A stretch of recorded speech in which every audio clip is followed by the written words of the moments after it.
Graça e paz, glória a Deus. Vamos continuar estudando a palavra de Deus, Jesus nos evangelhos. Vamos apresentar o reino de Deus, a missão de Jesus. Vamos compreender esta relação dos céus com a terra, o reino de Deus. Quando Jesus ensinou os seus apóstolos, os seus discípulos a orar, ele, na oração conhecida como do Pai Nosso, ele diz: venha a nós o teu reino, seja feita a tua vontade, assim na terra como no céu. Então isso é o reino dos céus. É quando a vontade de Deus, a vontade dos céus vão estar prevalecendo sobre a terra. Mas agora em Lucas capítulo 10, nós vamos ver mais um aspecto dessa vinda do reino de Deus. É quando o reino de Deus vai desalojar o reino do diabo, o reino dos demônios, de Satanás, o reino das pessoas oprimidas por espíritos malignos. Nós já vimos lá desde o Gênesis, na criação, que nós temos os céus, nós temos vários níveis de céu, o céu dos anjos, o céu dos arcanjos e o céu dos céus, onde está o trono de Deus, o mais elevado céu, realmente a habitação de Deus. Níveis de céu, temos a terra e temos as profundezas. Temos o abismo, nós também costumamos chamar de submundo. É o mundo dos demônios caídos, é o mundo das prisões, é o mundo do Hades, também conhecido como do inferno. Então nós vamos observar isso, que quando os céus, através de Cristo, vêm à terra, nós temos aqui uma ação demoníaca na terra. Nós temos principados e potestades dos ares agindo em relação ao submundo e à terra. Então nós temos espíritos caídos que vêm à terra, que sobem e têm acesso aos homens e levantam os homens, como na grande batalha Gog, Magog, dos demônios, do diabo, do Apocalipse, que nós já estudamos, pretendemos trabalhar novamente, mais especificamente dentro dessa visão da batalha espiritual, da batalha do submundo pelos homens e mulheres da terra, pelo domínio da terra. Então vem Jesus para o reino de Deus, para trazer o reino de Deus, para que venha salvar vidas para os céus, e ao mesmo tempo ele encontra essa batalha espiritual do submundo, que também quer dominar os homens, as mulheres, a mente, como o diabo, lá no paraíso, lá bem no princípio, o diabo tentando ali enganar, seduzir, levar a tentação, levar a queda do homem e da mulher para que possam reinar com o diabo sem Deus. Então nós vamos ver aqui Lucas 10, esse aspecto sendo apresentado para nós.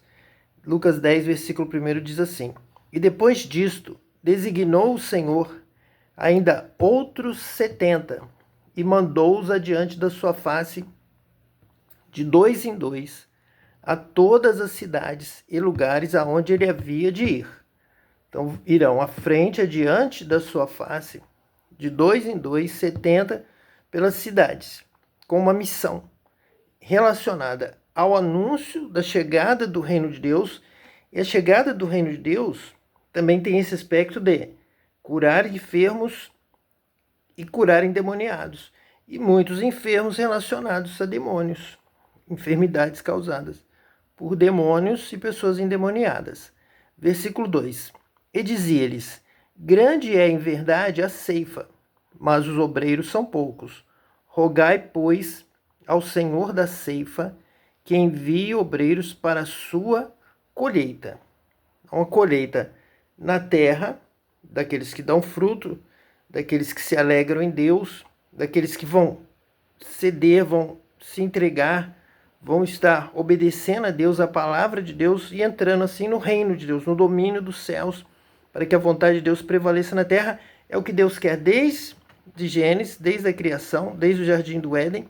O homem cai e o Messias veio com essa missão. Ele vai restaurar essa humanidade, todo aquele que crê, todo aquele que o seguir, todo aquele que obedecer, ele vai restaurar para Deus.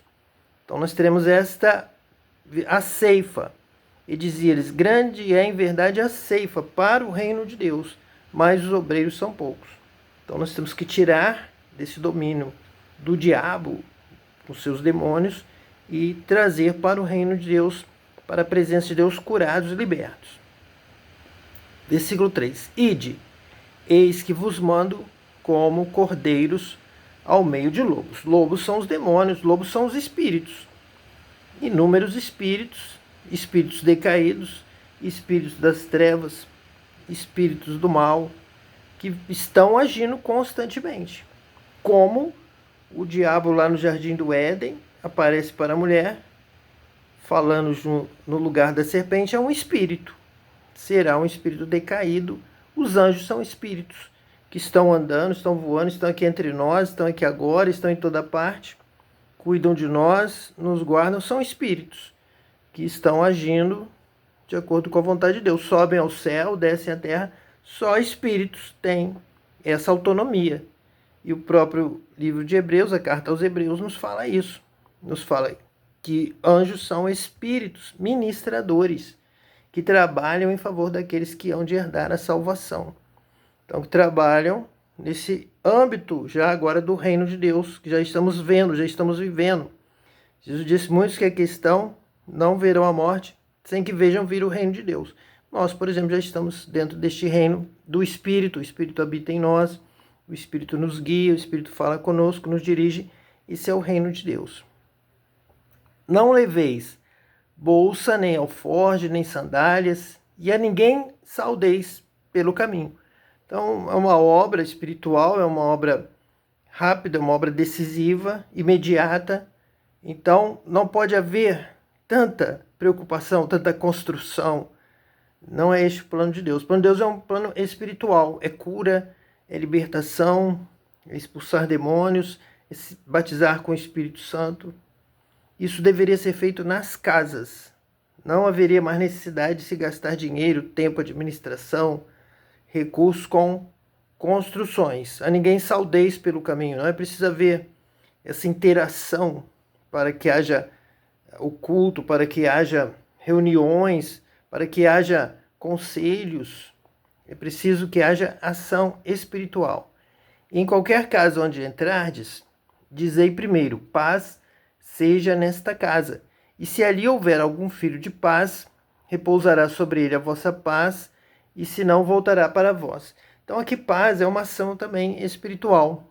É uma determinação do Espírito para que aquela casa dê uma resposta a essa palavra de entendimento da realidade espiritual, de cura, de libertação, do ministério do Espírito de Deus contra o espírito das trevas, o espírito da morte, o espírito da enfermidade, o espírito da falta de paz, da possessão demoníaca. Então as pessoas da casa já deveriam ter esse discernimento espiritual, perceber isso, perceber a paz, perceber a mensagem do bem, a mensagem dos céus.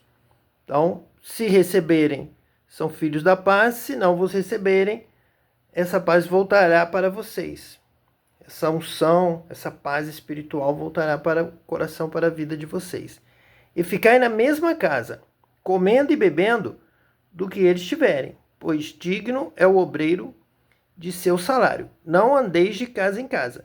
Então não pode haver ativismo, não pode haver também essa insatisfação de casa em casa com o que comer, o que beber, comer mais, beber mais, comer melhor, beber melhor, mas o que houver naquela casa. E comerem do que eles tiverem, pois digno é o obreiro de seu salário. Haverá um ministério espiritual que será sustentado pela cidade, pela casa, de acordo com seus recursos, em paz, sem avareza, porque a obra de Deus é urgente.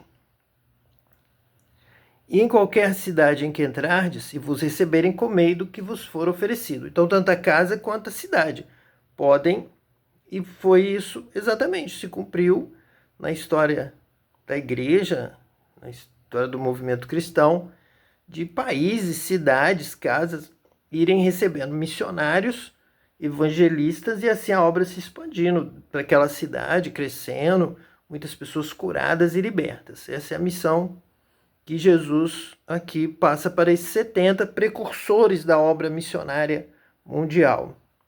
Versículo de número 9. E curai os enfermos que nela houver, e dizei-lhes: é chegado a vós o reino de Deus. Então, se nós temos enfermos sendo curados, endemoniados sendo libertos, chegou o reino de Deus, chegou o domínio do poder de Deus, da bênção, da cura, da festa, da celebração, da alegria.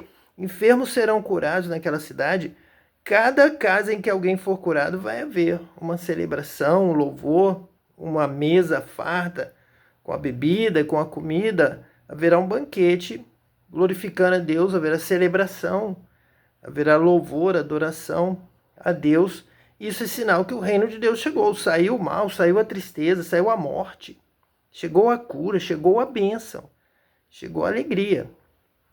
Então veja bem que muito mais do que a pregação, aqui há o poder de Deus com a cura, ao mover espiritual. É sair um espírito que está oprimindo uma pessoa, que está deixando uma família sofrendo, triste, com problemas, com doenças, com crises. Pessoas estão espumando, pessoas estão rolando pelo chão, pessoas que não conversam mais, estão claramente endemoniadas, estão oprimidas. Então elas são libertas, elas voltam à vida normal, voltam à festa, à alegria. Então essa é a grande vitória. Curar os enfermos que nela houver, que na cidade inteira houver, vamos curando, vamos oferecendo a oração de casa em casa, pelas praças, por onde você andar, e dizendo: é chegada a voz do reino de Deus, com efetividade, com sinais, com maravilhas, com cura, com libertação. O reino de Deus, o reino da festa. Sempre que um pecador se arrepende do seu pecado, se converte, a festa no céu. Então que haja muita festa. Jesus veio para promover muita festa, vida com abundância, muita alegria nessa terra. Mas em qualquer cidade em que entrardes e vos não receberem, saindo por suas ruas, dizei: até o pó que da vossa cidade se nos pegou, sacudimos sobre vós. Sabei com tudo isto, que já o reino de Deus é chegado a vós. Então não adianta querer rejeitar, porque ele é chegado. E quando há um pobre batizado com o Espírito Santo, pregando com autoridade, orando, falando em outras línguas, com sinais da presença do Espírito Santo, é o reino de Deus.